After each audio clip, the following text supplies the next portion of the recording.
Be careful when you enter Big Sky Country. You might just encounter some big mysteries.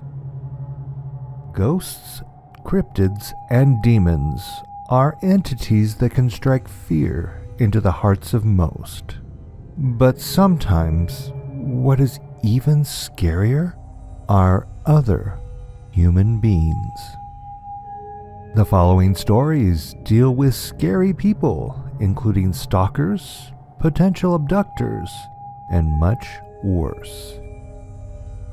I wanted to say thank you to all my current subscribers, my new subscribers, and all of you listening, perhaps for the first time. Thank you for joining me to listen to these scary stories, and thank you all for helping me reach 100 subscribers. All y'all rock. If you like these terrifying tales and have not done so already, please hit that subscribe button along with the notification bell so you make sure not to miss a single scare. Enjoy! Freezing Shift from Hell by Solid 8442. Let's start this with a little backstory. I live in a really small town in Finland. Roughly 300 people live in our town. Mostly workers of nearby factory and elderly people.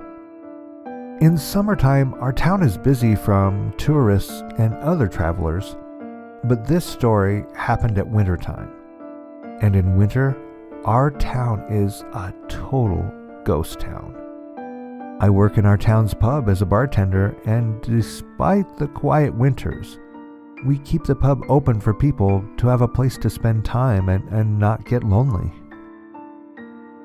It was a normal winter Friday, quiet and cold. I had a couple locals as customers playing some tunes from the jukebox and getting hammered while I was keeping the fire burning in the fireplace. Winter had just started, and we were discussing when it would start to get really snowing. The night went well, and not so surprisingly, probably 1 hour before closing, it started to snow heavily. I closed the pub normally, and after I got the place clean, I started to finish the paperwork. Our pub closes at 2 a.m., and it was around 3 a.m. when I heard really loud banging coming from our pub's staff door. It was like someone had a life or death emergency banging so hard. I went into beast mode right away. I didn't know what or who it was. I went closer to the door when I heard a man's voice. "Please help me. Open the door. Is there someone there?" And I remembered that I did some fast thinking about what it could be. Really, it could be a trick to get me to open the door so someone could rob our pub, since we live far away from everything. But still, it could be someone in real danger, like being chased by a bear or wild boar. I decided to take my trusty baseball bat that I keep behind the bar counter at all times and went to open the door. The man literally rushed through me inside to the bar, and the first thing that I do is close the door behind him. I don't want anything else to come in. I recognize the man as one of the locals, but he never comes to our bar, but I know that he has a really bad alcohol problem. I notice he doesn't have shoes or gloves or a hat, just some normal clothes that you wear in the home, and he's freezing. He starts to speak so fast that I don't understand anything. I told him to slow down. He tells me this: "Rubber faces! Rubber faces! They're chasing me! Please help me!" Of course, I think that guy is just drunk as hell. But still, something in the man's eyes tell me that he is really scared for his life. And it gives me the creeps. I can't see outside very well as it's still snowing heavily and it's dark as hell, and we don't have streetlights. I try to look from every window, but as we have no streetlights, I can't see anything. I know a woman that is a very good friend of this poor guy and decided to try calling her. She answers and I tell her that I'm sorry to call this late, but her friend is pretty messed up at the bar right now and could she come and pick him up? She tells me that she will grab her coat and come down. It won't take long because she lives just next to the pub. The guy still keeps pacing back and front and mumbling about the rubber faces and how they will hunt him down when the woman comes to pick him up. She tells me that the guy has pretty strong medication and it's just probably that he hasn't taken his meds. She also tells me that she will take the guy to her place for the night since it's safer that way and it's a shorter way for her. I'm happy that it's over now. I finish the paperwork and get ready to go home. I'm still thinking about this guy and the rubber faces. And it makes me pretty nervous because the apartments where the guy lives is near my house. I decide to take the bat and flashlight with me because it's still dark as hell and we have no streetlights. When I get to the road next to our pub, I'm watching my surroundings very closely because it's deep forest on both sides. Then I happen to notice the footprints in the snow. My heart skips a beat and I panic. There are ones that lead to our pub, and then there are 3 distorted pairs of footprints that look like they've been following the first ones. Then I hear a loud sound of snapping branches from the forest nearby, and I start to run like the wind. I haven't run so fast in a long time. I run the whole way home and never looked back. This story still scares the hell out of me. I still don't know what those footprints meant and what was lurking in the forest. But I know that everything wasn't right that night, and I'm happy that I never met the things that made those last 3 pairs of footprints. Hide and Seek by TrueScaryAuthor. This happened a while back when my friend Lucy and I were about 12 years old. We had been bored all summer, and my mom agreed to take us to the roller rink. It was out of town, but we didn't care. This is an old building. It's clearly built way before any of us. When you go in, you can tell. First off, the town doesn't have the best reputation, and it's definitely not on the best side of town. The ceiling is caving, there are cracks in the wall, the cement floors are stained, but the rink still works, and those few things don't stop bored kids. On one particular day, there weren't many people at the rink. Lucy and I had been sitting out after skating for a few hours. This girl, probably our age, randomly comes up and starts talking to us. She even looked strange. I don't know what it was about her. I just felt that she was off. We tried to be nice and chat, but then we kind of ignored her. It was as if, as soon as she made eye contact, she hated me. Lucy noticed it too, and we went and sat down. Lucy went to whisper something, but the girl stared at us. Like I said, she was just creepy. She said, "When people whisper, it makes me feel like they're talking about me." We didn't know how to reply, and Lucy explained that we weren't talking about her, just talking. A while later, the girl came back and asked, "Want to play hide and seek?" I don't know where we'd hide in a roller rink. The girl was pointing at the area off to the side. A dark corner where old hockey goals and sticks are pushed in the corner. For me, this was a red flag, as I was already creeped out. I said no and went off skating with Lucy again. Lucy and I went to the bathroom and Lucy said she'd wait by the sink. I agreed and shut the stall door. Then it went pitch black. I heard Lucy say, "Hey!" and I yelled out. I couldn't even see my hand in front of my face. It was that dark in the little stall and small bathroom. The lights turned back on and I saw Lucy there. "She turned the lights off," Lucy said, referring to her as the weird girl. My mom had heard us yell and came to see what had happened. Lucy told my mom what happened and my mom said we should stay away from the girl. "What happened?"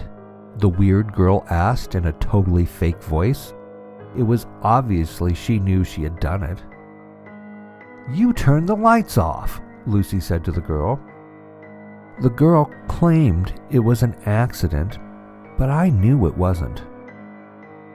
She finally left us alone and we left when the rink closed.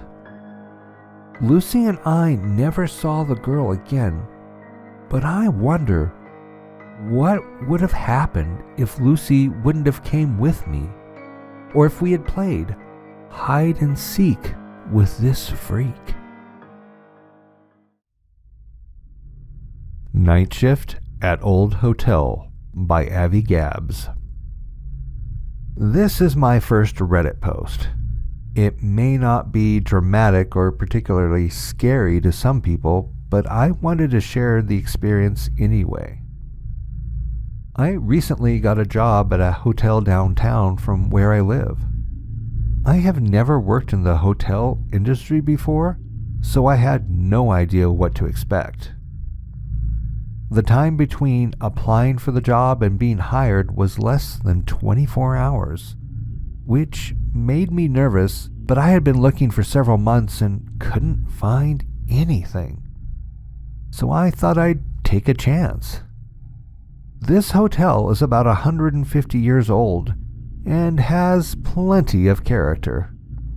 Behind the front desk, there are places where the wallpaper has torn away, revealing the psychedelic wallpaper from what I can only guess to be the 1970s.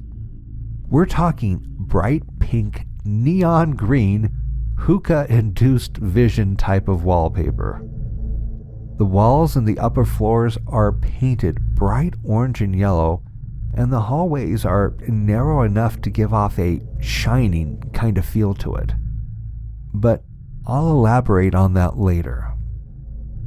My manager is a young Chinese man in his mid-20s, only 5 years older than me. The man who owns the building is also Chinese.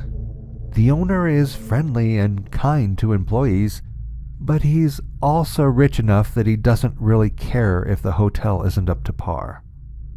I learned recently that he also owns one of the more run-down shopping centers downtown, so this might explain the less than 5-star quality of the hotel. Probably about 3.5 stars in my opinion.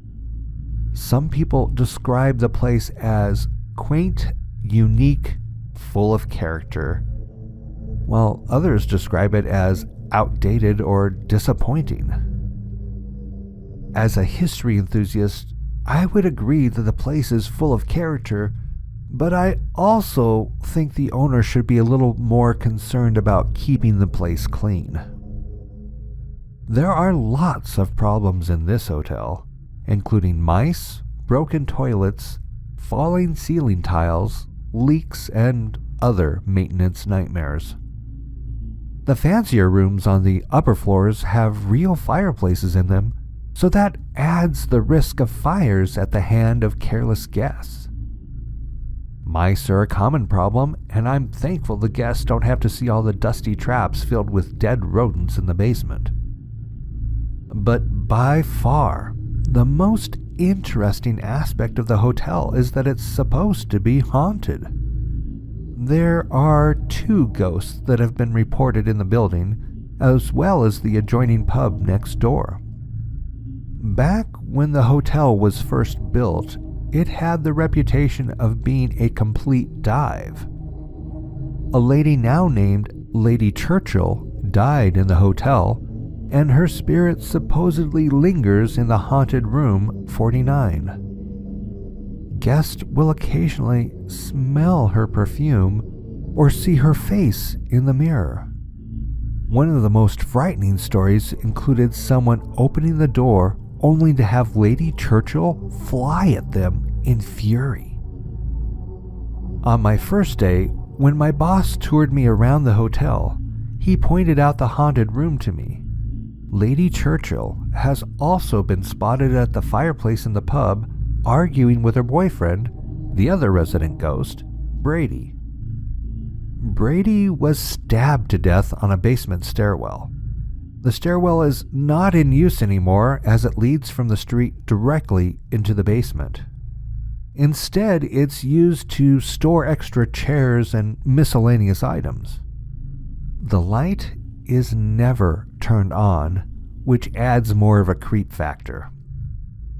My shift is the day shift, from 7 a.m. to 3 p.m. Every morning when I come in, I have to check the entire hotel by myself in search of homeless people sleeping in the back stairwell or trying to get in through the basement. I'm not an intimidating person. I'm a short female, not physically fit, and too friendly for my own good. If I did find someone hiding in the hotel, what was I supposed to do about it? I'm not sure which creeps me out more. The fact that I'm going around looking for people who shouldn't be there? Or the idea that I have to walk through dark and silent areas known to be haunted all by myself? My sweep of the hotel includes all 4 floors of guest rooms, the kitchen, the back stairwell, the basement stairwell, and the basement. To give you some context, the back stairwell serves as a fire escape connecting all the floors together. It goes straight down to street level. It's always cold and echoey in there, and as I've said before, full of dead mice. When I was first told about the haunted stairway, I mistakenly thought they meant the fire escape stairs as they go down to the basement level. The 4 floors for guest rooms, in all their overlook hotel glory, are shaped like a square horseshoe, which means more than enough blind corners where creepy twins might suddenly appear.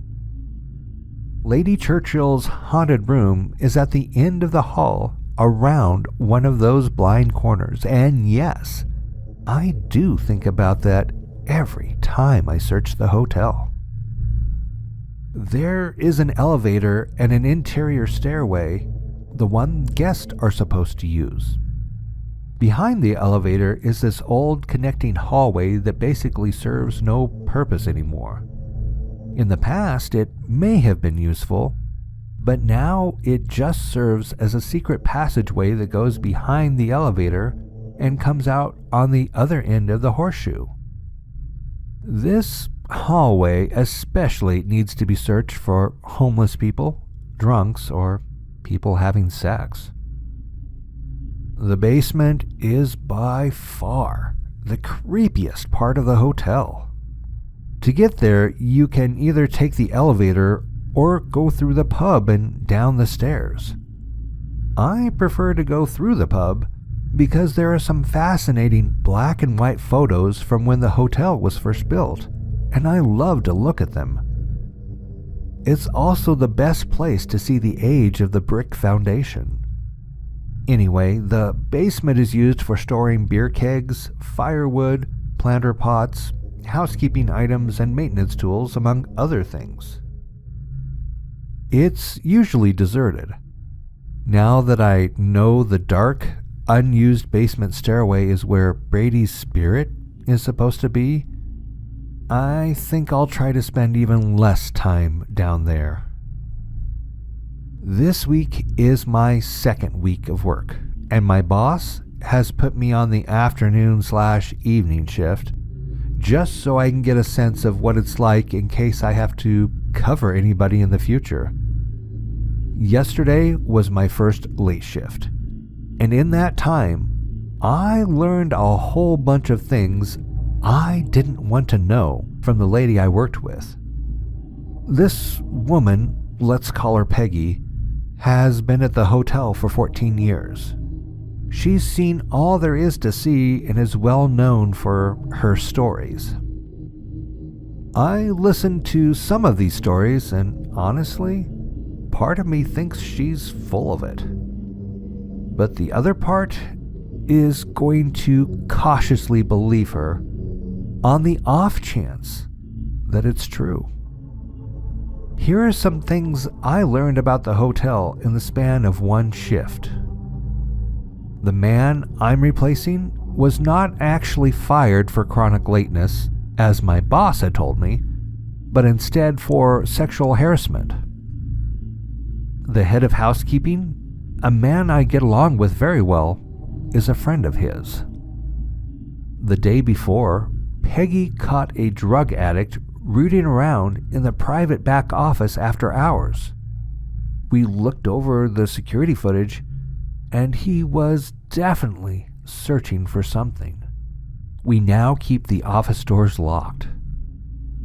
There were 2 guests several years ago who stayed at the hotel, and the next day, they robbed a jewelry store downtown and fled back to the hotel with everything they'd stolen. There was a massive police standoff on the roof, SWAT teams and all. There's a news article about it online, otherwise I never would have believed it. The bedrock of the hotel can be found in the boiler room. There's a slight gap that has been filled in on the top right corner that connects directly to the street. One time Peggy came down to the boiler room to find a man half through the gap head first, trying to get in because he wanted to know what was down there. That image terrifies me. In the span of that one night shift, an alarm went off in the basement, the police showed up at the pub, and a guest verbally abused the day staff over a non-existent shuttle to the hospital. No, not an ambulance, a shuttle. Taking the bus was beneath him, I suppose. And at my bus stop after my shift, a man was shooting up in public. My city has a drug epidemic going on right now. My bus took half an hour to arrive, and when I got off at my stop, it was as foggy as Silent Hill. I felt as if I should be looking around for Michael Myers or Jason Voorhees. It is October after all. That's one night shift down. I have another tonight and one more the day after. If anything else interesting happens, I'll keep you folks updated. I mostly just wanted to get all of this off my chest. It's amazing how different the hotel is after 3 p.m.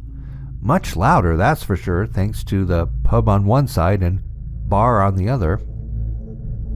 Everyone I've gotten to know during my first week of work has already gone home, leaving me with drunks, strangers, and Peggy's crazy stories.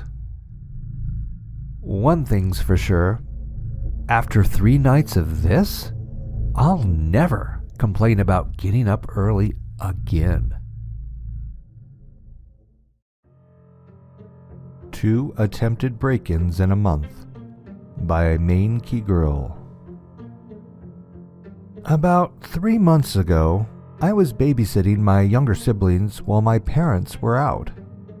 It was around 8 p.m. and everyone was in the living room watching TV while I was in my room folding the laundry. Note that my room is located in the back of the house. While I was putting the clothes away, I hear a knock at my window. Without thinking, I opened the blinds a little and instantly, my soul left my body when I was face to face with a pair of wide hazel eyes staring back at me. I let out an ear-piercing scream and ran to the living room to grab my siblings and take them to my parents' room to hide. While my siblings were confused and asking why I screamed, the back door was practically shaking as I could hear banging on the living room windows. My sister was already on the phone with the police, and my brothers were hiding under my parents' bed while I was in the hallway with a long kitchen knife trying to somehow protect them. Minutes later, the banging and shaking stopped, and I could hear two people jumping the front yard gates. The police arrived 5 minutes later and took our statements. After that incident, my parents got a Belgian Malinois dog from the local shelter named Buddy, whom we love very much.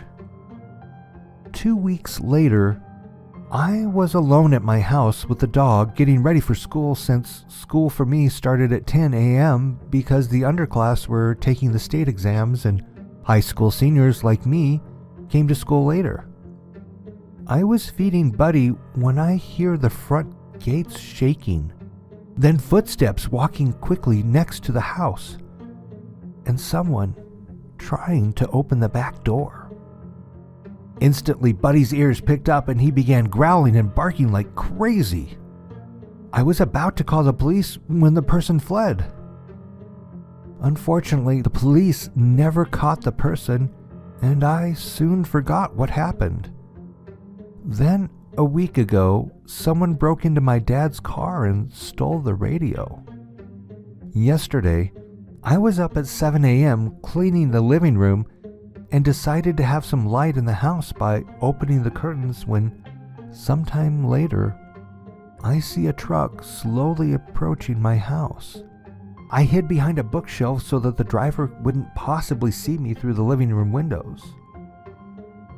The truck's windows were really tinted, and I felt the driver's eyes staring at me as if he knew where I was in the house. He sped off quickly after that.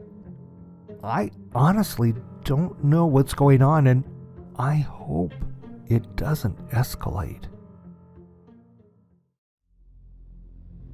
True Stalker Ex-Boyfriend by Jellysaurusrex. This story happened to me from late July 2012 till late 2014, with ongoing issues for my safety. On that note, I would like to remain anonymous for the safety of myself. This all began in July of 2012. I come from a small town where everyone knows everyone. I had just turned 18, and as most 18-year-olds in my town, we would like to go drinking down on the beach and have a bonfire. I would have my regular group of friends who I would hang with, and we would go for drives over to the bigger city and find things to do. I was on one of my drinking nights with a close friend of mine. We'll call him Adam. So Adam and I went for a drive from my parents' house in the rural area of the town and decided we wanted to go to the big city to go watch a movie. After saying goodnight to my parents and hopping into Adam's car, we went to the movie theater and had a good time. After the movie had finished, we decided to go to McDonald's and get food. This is where I meet the man who ruined my life. He served my friend while I stood beside him at the counter, busying myself with my phone, texting friends and whatnot, while Adam placed our orders. The guy who was serving us gave me a smile, and I smiled back as I said to my friend I was going to have a cigarette. He nodded and I went outside. Moments later, he walked out with our food, and the guy who served us was walking behind him. He came and stood next to me as he asked for a lighter and introduced himself.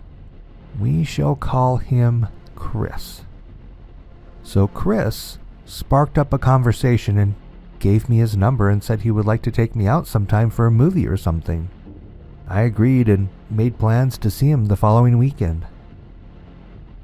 After about a month of spending a lot of time with Chris and him coming out to my parents' place, we agreed to make our relationship official. He would spend most weeknights at my parents' house. I lived in a granny flat on my parents' property, and dropped me off at school in the morning to the disgust of my friends who all caught the bus. One morning, after Chris had stayed over and was driving me to school, I said to him that he should pull over next to the school bus, which was waiting for students to climb aboard. One of my friends was waiting next to the bus, so I stuck my head out the window and told her to climb in. This was mistake number 1, introducing the two of them. A few weeks after my friend met Chris, we broke up, and it was a messy breakup. Shortly after the breakup, the scary crap began to happen. I would hear people walking around the gravel driveway at random hours of the night. I would see Chris's car sitting down the end of my parents' road under the streetlight before I would go to bed. The stalking progressed to where I could hear him standing outside my ranch slider, talking to someone, and then trying to jiggle the open garage door and walk around on the gravel. Things began to really become scary for me when I would receive phone calls and texts from a random number during class about how this person was watching me as I would walk to the bus every morning, and what my parents were doing throughout the day, and threats with things like how they were going to break into my house and rape me and then hide my body somewhere deep in the forest where nobody would ever find me. At this time, I was sitting my end-of-year exams and preparing for university applications and feeding all sorts of information to my friend, who we shall call Julia. She, unknown to me, had been spending more time with Chris since the first introduction when we gave her a lift to school. This was a fatal mistake on my behalf because she knew exactly where I was going to be, what my timetables were, and when I would most likely be alone and an easy target for Chris to find me. They began to date, and the texts became more frequent from the both of them. Even an attempt to harm me one evening when I was staying late with people from my drama class, working on our final performance for the year, and would be alone in an easily accessible classroom till about 10 p.m. Some of my classmates noticed his parked car across the road from where our classroom was and said it looked like there was 2 figures sitting in the car waiting for me to come out. I freaked and rang my mom and informed her. She came and collected me and took me home, watching the road to make sure they hadn't followed us. The crap really hit the fan when I became so scared that I had to go to the police about the messages I received and the fact that there was someone coming onto the property to try to break in and harm me or my parents. Chris carried weapons in his car because he liked to hunt, and I knew it was also for security purposes because he was in the underground world of drugs. Once I lodged a formal complaint against Chris and informed the police of his weapons he had on his person and in his home. So the police went around and had a look for anything, but they found nothing, which set him off even more. That evening, he sat down the end of the road as per usual and waited for all the lights to go out Then he came up along the front paddocks of the house and up the driveway. I was sleeping in my parents' living room, which is right beside the driveway with big open windows and ranch sliders. I heard him walk along the side of the house on the driveway and towards my flat, thinking I was in there. And I heard the sound of a gun being cocked. I sat up for a moment thinking what I should do. I commando crawled down the hallway to my parents' room and quietly said to my mom, "Someone's outside. Mom, get up. There's someone outside." My dad bolted upright, grabbed his robe and his .22 rifle, and ran out of the kitchen door, setting off the sensor light and bolted down the driveway, chasing after someone running through the paddock. After that night, things calmed down for about a month till I was packing up to move 10 hours away to a new city. The night after I left, my mum rang to say someone had been in my house and had walked in with muddy boots on because there was rather large footprints all through the house, as if someone was trying to scope the place out. Odd things would happen at my parents' place, like trees would get cut down in the middle of the night, or a car would drive super slow past with its lights off at odd hours of the night. Things started happening to me down at my new apartment. Each morning when I would go out, there would be a car always parked across the road with windows tinted out, watching me, and I would receive voicemails of a violent nature from private numbers. This kept up till late last year, when it all stopped. No phone calls, no sightings of random cars, no odd things going on at my parents'. Every time I go home, I never tell anyone when I'm leaving and when I'll be back at my parents' for my own safety. I get flashbacks when I hear something like a car backfire, or I see a car similar to Chris's driving around. I always keep my home address private and my phone number restricted for my own safety because he is always hunting for me and I don't want to put other people at risk. I always say to my mom, if I go missing, we know where to start looking. Side note, I want to thank you for reading this. I wanted to get my story out there for the safety of others and to share something that has plagued myself and my family for years. I needed to share this story in case something should ever happen to me. God forbid, because I know some things I was not meant to know about, and it's made me a target for some dangerous people. Thank you once again. Update. So this was originally written at the end of 2015 and kept private because there has been a spark of activity. I had traveled home for the Christmas period. I was due for a major surgery in January, which meant I couldn't spend time with family or friends after it, along with a death in the family. Stupidly, my sister had said to a few friends who are well known for not keeping their mouths shut and see Julia on a regular basis that I was going to be home till mid-January. I wasn't actually at my parents' home till the end of January, but my father had an encounter with Chris. First time in 3 years we had seen him, and he had pulled up alongside one of the fences and stuck his head out of the window. This is normal to have people talking to my dad from their cars because we live in such a small rural area. We are rather close with our neighbors who are all a fair distance away. He stuck his head out and asked if I was around and that I was an old friend. My dad clicked instantly to who it was and said if he didn't leave right now, he was going to grab his gun and that's the end of it. Chris laughed and said, We both know you won't be doing that before I put 2 bullets in your head. Now where is she?"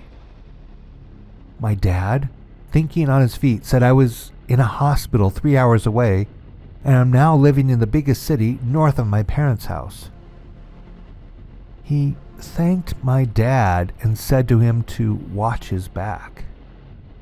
My dad didn't tell me this when I came home for recovery because he didn't want to stress me out, but I changed my cell phone number and made sure my social media was extremely tight, with no geotags or anything that could give me away where I was. It's scary to know that someone still holds a grudge to this day, because I know some extremely sensitive information about him.